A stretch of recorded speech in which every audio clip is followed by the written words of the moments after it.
இறை இயேசுவில் பிரியமான சகோதர சகோதரிகளே, கிறிஸ்துமஸ் நவநாளில் நாம் இருக்கிறோம். கிறிஸ்துமஸ்க்கு நம்மையே தயாரித்துக் கொண்டிருக்கும் இவ்வேளையில் கடவுள் கிறிஸ்து பிறப்பை எப்படி தயாரிப்பார் என்று நாம் சிந்தித்து பார்ப்போம்.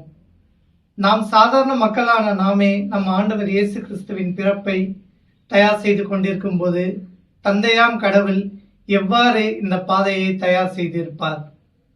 துவக்கத்தில் நாம் பார்க்கும்போது இது தொடக்க நூலில் ஆரம்பிக்கிறது. தொடக்க நூல் 3ஆம் அதிகாரம் 15ஆம் வசனத்தில் கடவுள் அங்கு பாம்பிடம் கூறுகிறார், உனக்கும் பெண்ணுக்கும் நடுவே ஒரு பகையை உண்டாக்குவேன், உன் வித்துக்கும் அவள் வித்துக்கும் பகையை உண்டாக்குவேன். உனக்கும் பெண்ணுக்கும் என்பது பெண் என்பவள் அங்கு மரியாளை குறிக்கிறது. ஆம், அன்னை மரியாளை தான் அங்கு குறிக்கிறது. நாம் புதிய ஏவாளாகிய அன்னை மரியாளை நாம் பார்க்கும்போது பழைய ஏவாள் பாவம் செய்ததால் சாவு உண்டாயிற்று. புதிய ஏவாள் வழியாக தான் மீட்பு இப்போ உலகிற்கு வந்தது.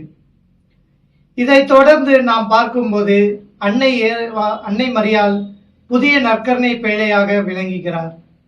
பழைய நற்கருணை பேழையில் என்ன இருந்தது என்று நாம் பார்க்கும்போது அதில் ஆண்டவரின் வார்த்தையான 10 கட்டளை இருந்தது. அதை தான் நாம் புதிய ஏற்பாட்டில் பார்க்கிறோம். வாக்கு மனிதரானார், நம்மிடையே குடிக்கொண்டார். யோவான் 1ஆம் அதிகாரம் 14ஆம் வசனத்தில் வார்த்தை மனு உருவானார் என்று இருக்கிறது. பழைய நற்கருணை பழைய பேழையில் இருந்ததே புதிய உடன்படிக்கை பேழையிலும் இருக்கிறது. வார்த்தை மனு உருவாகிறது. இரண்டாவதாக ஆரோனின் கோல் அங்கு இருந்தது.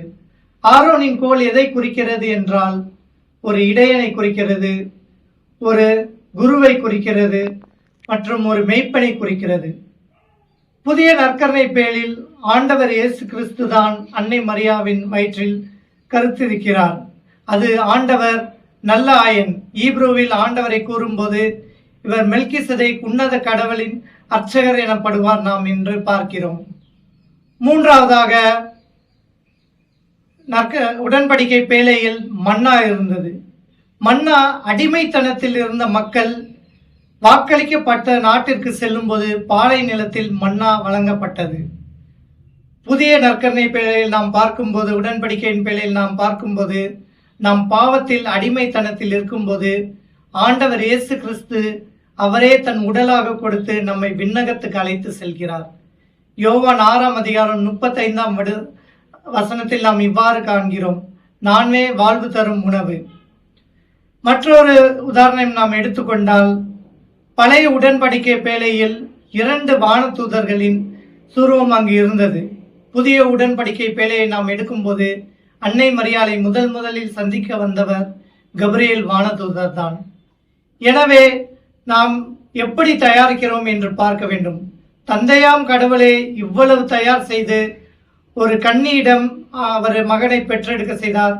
அந்த மகனை நம் உள்ளத்தில் ஏற்கும் போது நாம் நல்லது ஒரு பாவ சங்கீதம் செய்ய வேண்டும்.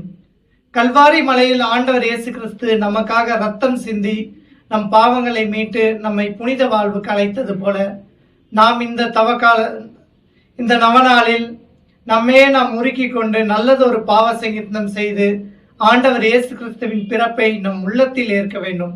அவரது பிறப்பின் மகிமையாக அவரது அன்பை நாம் உலகிற்கு எடுத்து செல்ல வேண்டும். எனவே கிறிஸ்துமஸ் நவநாளில் நம்மையே நாம் தயாரிப்போம், புனிதத்தில் வளர்வோம். ஆமேன்.